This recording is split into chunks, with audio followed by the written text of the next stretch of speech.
Alright, so I'm here with sort of an impromptu video. I guess it's impromptu. I try to get all my videos and my videos scheduled like a day before uh, I do the videos, but this was only like, I put it on like 6 hours ago. So yeah, but yeah, I am here to talk about this situation with Obama uh, exchanging 5 Taliban terrorists uh, for one of our guys, and I printed out some articles here, got them up there, so I'll be grabbing them. Probably got, I don't know, 6, 7 articles or something like that. So we will get to the first article. Is from Cornell website, and it talks about the federal statutes, and I found this here, and I will just read it to you here. Yeah, pretty legit, huh? I don't know if I'll show them all to you guys, but I mean, you could look these up for yourselves. But yeah, these are all legit. I try to get them from mainstream websites, known websites, because I know if I get them from like InfoWars, which is like a credible website, they haven't lied ever, really, to me. Or even if they do, I'll know if it's like, sometimes they tweak shit a little bit, I guess, like I know they said, BBC, like they didn't want them saying the word, they banned the word girl in like one of their in their like shows or something like that, their documentaries, and the title was UK bans the word girl. So I mean, that was a little bit of a false title right there, but yeah, InfoWars is a credible site, and some of these sites, like independent alternative sites, alternative news, a lot of them are credible, but since people don't know about them, they don't think they're credible, but a lot of them are. So I'm here, let me just start off here reading one of these federal statutes on terrorism. Whoever provides material support or resources, or conceals or disguises the nature, location, source, or ownership of material support or resources, knowing or intending that they are to be used in preparation for or in carrying out a violation of section, they go on with all these sections, which are basically detailing acts of terrorism. And then it goes to the punishments. They shall be fined under this title, imprisoned not more than 15 years or both, and if the death of any person's result, shall be imprisoned for any term of years or for life. A violation of this section may be prosecuted in any federal judicial district in which the underlying offense was committed, or in any other federal judicial district as provided by law. So as you see, Obama clearly violating the federal statute here, where it says knowing or intending that they're to be used in preparation for or in carrying out terrorist attacks. It's clearly, a violation of this, knowing or intending that they are used, that they are to be used in preparation for carrying out terrorist attacks. That's a violation right there. Next one, we got, this is from The Guardian. I don't know if you could see it, from The Guardian. The only reason I pull it up is I got a quote from Victoria Nuland, who's I believe she's one of our top diplomats, and she says, point out, and I quote, "The United States does not negotiate with terrorists," Nuland said. Quote right there, got it highlighted. Not I just got the section highlighted, but yeah, it's in there. So there's another lie right there. But our government is accustomed to lying. This one is Washington Post. And this one says, top Republicans on the Senate and House Armed Services Committees went so far as to accuse the President Obama of having broken the law, and this is the important part of the law, which requires the administration to notify Congress before any transfers from Guantanamo are carried out. They didn't add in there that he has to notify Congress 30 days beforehand. But yeah, he has to notify Congress before he does any of this shit and gets prisoners out of Guantanamo, which he didn't do, which is a violation of the law. So there you go, there's 2 fucking laws violated right there by Obama. And then we said, Like, we won't negotiate with terrorists, and we have. So we've lied once, and we've broken 2 laws from this. So yeah, great job, America. Great job, Obama. Now I'm going to get a little bit into this guy's father, because I think there's more to the story than, oh, he wandered off and got captured by the Taliban. I think there's a little bit more. I don't know, I don't fucking know what is going on, but I think there's more to the story.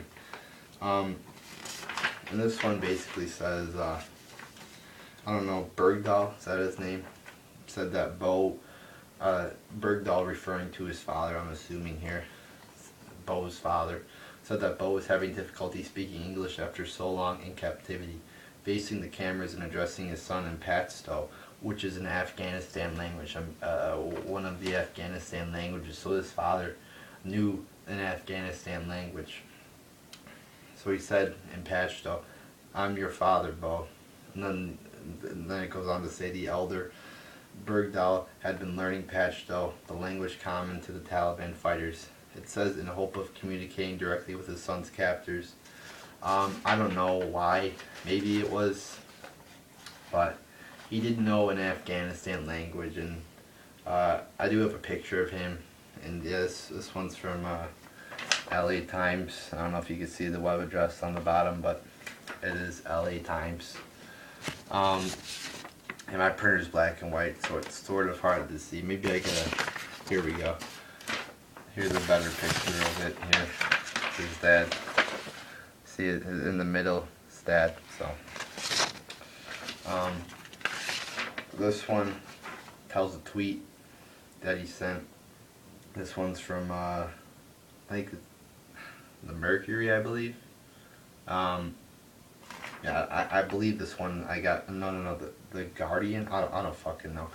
Either the Mercury or the Guardian I got this one from, but it basically says, got a tweet, here's the article. It's got a tweet that he sent out 3 days before Bo's rescues, and he sent this out to a pro-Taliban group on Twitter. He said, "I am still working to free all Guantanamo prisoners. God will repay for the death of every Afghan children." Then he spells amen wrong, which could just be a typo, but they've been saying, I guess he's supposed to be a devout Christian, and he's supposed to be like Christian. So if he's a Christian, you would figure he would know how to spell amen. But again, that could just be a typo, so I will not jump to assumptions there. And then I also got this from effectivelanguagelearning.com, which says that Pashto takes about 44 weeks or 1,100 hours to learn, and it is in the second most difficult language to learn. Spanish is in the first, by the way. I know probably a lot of people have taken Spanish. There's 5 categories, and Pashto is in the 4th. Spanish is in the 1st. So there you go, people. Pashto is a difficult language to learn. So I'm just bringing the facts to the table here. I'm not going to make any assumptions yet. And we got an article here. This one's from the Mercury, saying Bergdahl's eunuch comrades believe he was a deserter. So the story, by the people who Bergdahl was with in the army, believe he is a deserter, not a hero. And then I also got this one from New York Magazine, I believe. And it just basically talks about all the theories. Bergdahl was released to distract us from the VA scandal. Yeah, this is being used to cover up the VA scandal. No doubt about it. It's no secret that 22, this is what I heard a few months ago. It was on Forbes, everywhere. 22 military personnel, U.S. military personnel, active and non-active, die or commit suicide every day. That's record numbers. So obviously the fucking BA isn't doing their job.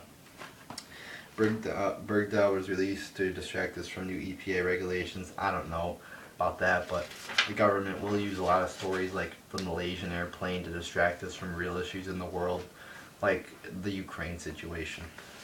Bergdahl was a U.S. spy. If you want to read about it on InfoWars, there's a bunch of fucking theories here. If you want to read about InfoWars, they talked about the possibility here on there of him being a spy. They don't say he is, but they talk about the possibility of him. What alarms me is a couple days before they said, "Oh, we need to get Bo out of here." I got it here. Bergdahl's life was in danger because an undercover U.S. agent, an undercover U.S. agent cover was accidentally blown by the White House. That's what they say. So that's what leads me to maybe suspect. I'm just thinking here, not going to any conclusions that Bergdahl was maybe a spy. I don't know. Bergdahl was a Taliban sympathizer. His father was a Taliban sympathizer. And yeah, it goes on and on about some other shit or whatever. So that's it for the articles.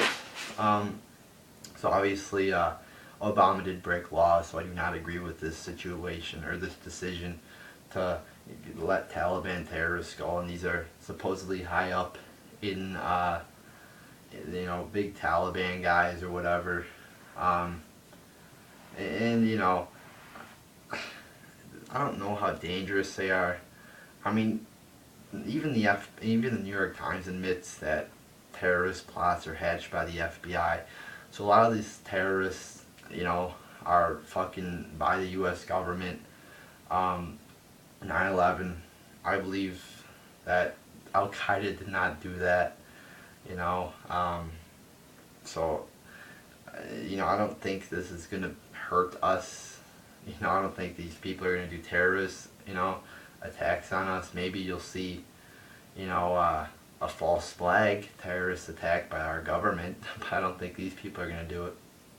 But I am against it because Obama did break some laws here. And I don't know though what happened. I think there's a lot of shit that needs to be explained here. The beard that he had, one of his people who lived in his neighborhood, Bo's father's neighborhood, said the father grew out the beard. He's going to grow out his beard until his son came back. That's why his beard was so long.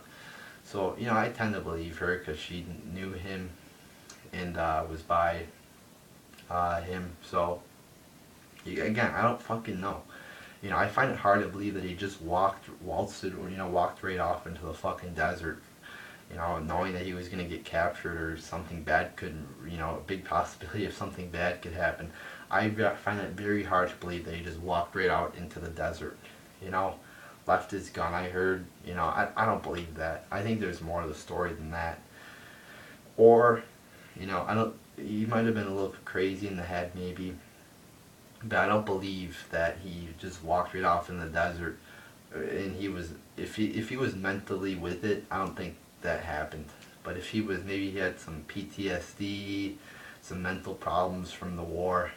Maybe he, was kooky, thinking, not right, and he just walked off. Maybe he's a spy. There's some possibilities. But hopefully some more information comes out on this so we could actually figure out what happened. I don't think he deserted his post. And they were talking, he got left behind when they were on this patrol mission or whatever. There's no fucking way that happened. Really, they left him behind? He got left behind? I mean, what? They're just walking and he just falls behind? Really? I mean, he's not gonna run up to the